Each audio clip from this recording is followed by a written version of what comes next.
Hello, everybody. I'm at the beach, duh. But I'm having a raw moment, so I had to take off my shoes, put my feet in the cold sand to reset. And I started meditating and placing my hands on my chest, and I just heard, "I got you." And I just started crying. It's really hard to love yourself. And when you learn to, it's magical, it's beautiful.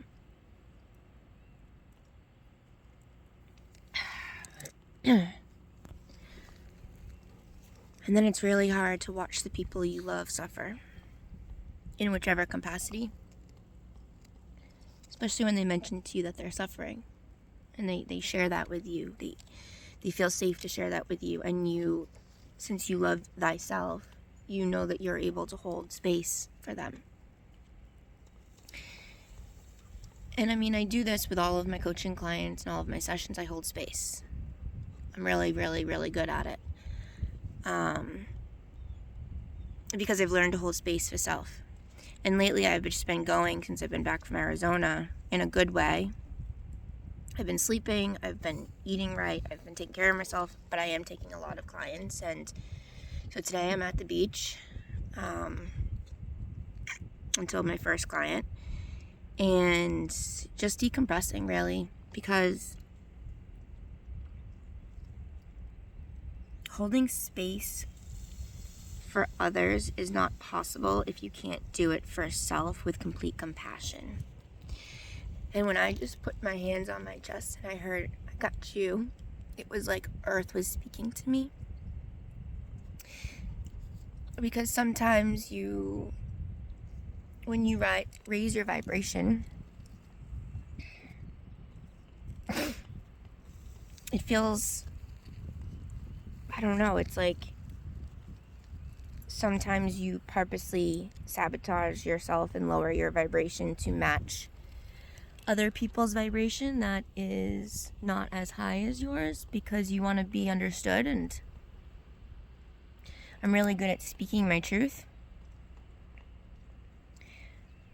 but there's some things that I also need to work on, which I'm very aware of, when it comes to not dimming my frequency to match someone else's. And it's like, you don't know that you're even doing it because your ego is so powerful. And so when I am sitting here and I'm reflecting and I am releasing judgment of thyself, it's powerful shit.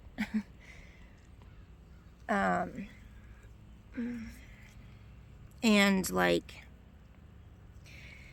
when we tend to grow and we make big shifts in our life and we start stepping outside of even more layers of our comfort, things happen in our environment to continue to quote unquote challenge, press upon, trigger, flicker our growth. So we keep up leveling. So we continue to learn. So we learn to hold space for self. We learn to have more compassion for others. Or we get friggin' pissed and aggravated and angry. Whatever emotion comes up when you start up leveling and you get triggers anything that is like, oh shit, right? Or it brings an emotion up. That's a trigger. It brings up an emotion within you. Good or quote unquote bad. There's no bad emotions. It's how the emotion is then expressed, right? That could be seen as bad or good. It's not feeling the emotion, it's how it's expressed. So, fuck it. I'm going to sit on the sand because Lily's on the sand. And so I'm just going to get my ass wet on the sand because it rained last night. So, I'm sitting on the sand with you, girly. Alright. On the sand. Oh. So basically, I just wanted to make a video, even though I'm, just crying. My nose is all red. That's weird. That's okay. To let you know to really have patience with yourself. It's something I've learned. When I am about to go into self-judgment or beating myself up for dimming my light, very unconsciously, but at the same time it's conscious, to not judge myself, but to see why. And I realized that the part of me that sabotages me in the sense of like having a drink when I don't want to have a drink, but I do it because the alcohol, I think, lowers it. Well, it does. It lowers my light, so I feel more comfortable with someone else's, like when they're in a lower vibe. I don't know if that makes sense, but I've cut down drinking a lot. I don't really like to do it. Like I'll do it, I'll have a drink, like if there's a group of people, I'll have one drink, but I'm not like somebody who just chugs, and it takes me a really long time to drink a glass of wine. But when I'm drinking wine fast, or I'm having a beer and I'm drinking it fast, it's like I step outside myself and I'm like, oh, Saboteur Sam's in, because I'm not feeling like it's like I'm trying to protect the other person from being triggered as fuck from my bright light, if that makes sense. That was just an epiphany. So that's why I had to come to the beach and decompress before my day, because I don't want to show up in my sessions with a heavy heart. And so I guess I'm just saying with this raw video, hold space for yourself. It's very important. Don't judge yourself. Hold space in the sense of reflect. Say, all right, I acknowledge that I did that. I didn't project on anybody, but like it made me internally feel not good. So, and that's enough for me to be like, bye-bye, saboteur. But releasing habits, that's what I call saboteur. Habits that you don't like, basically. That's what I mean by saboteur.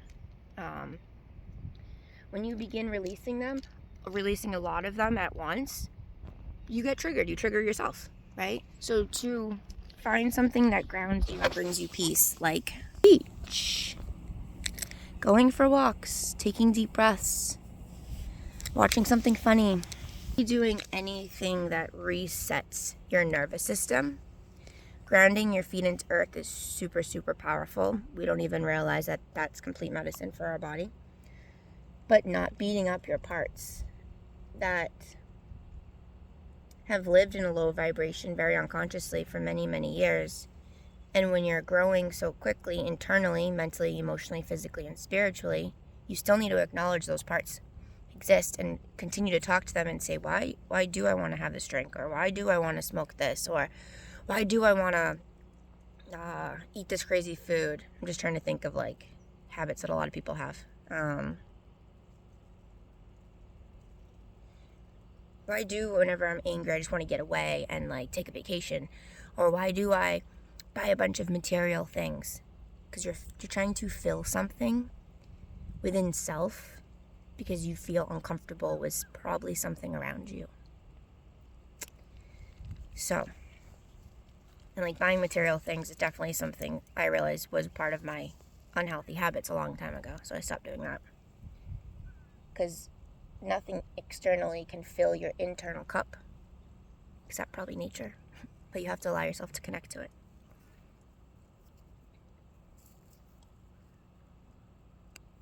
Yeah. It's okay to cry, guys.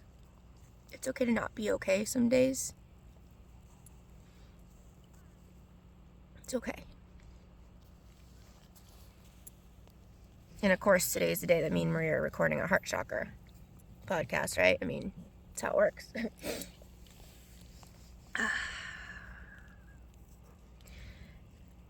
It's also okay, and I just need to make this point before I go.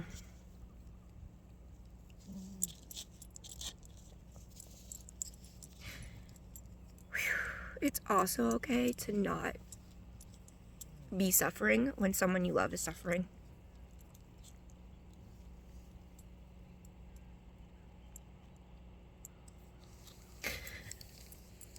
And I'm not covering my face because a part of me told me it doesn't like when I cover my face when we cry, because then it doesn't feel seen. So you guys are seeing my cry, my ugly cry.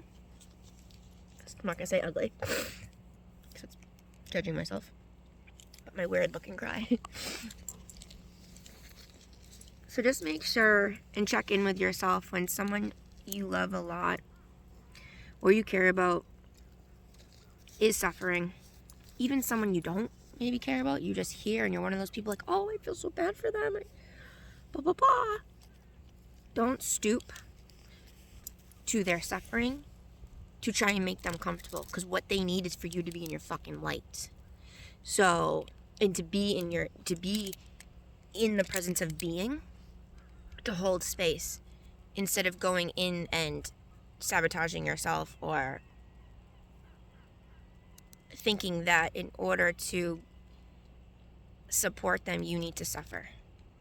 You need to equal that pain or take on their emotions.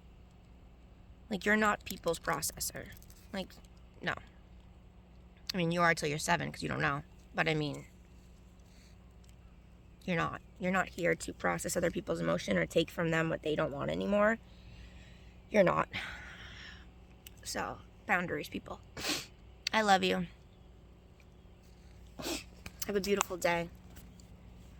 Find a space, reset, love yourself, and then get on with the day.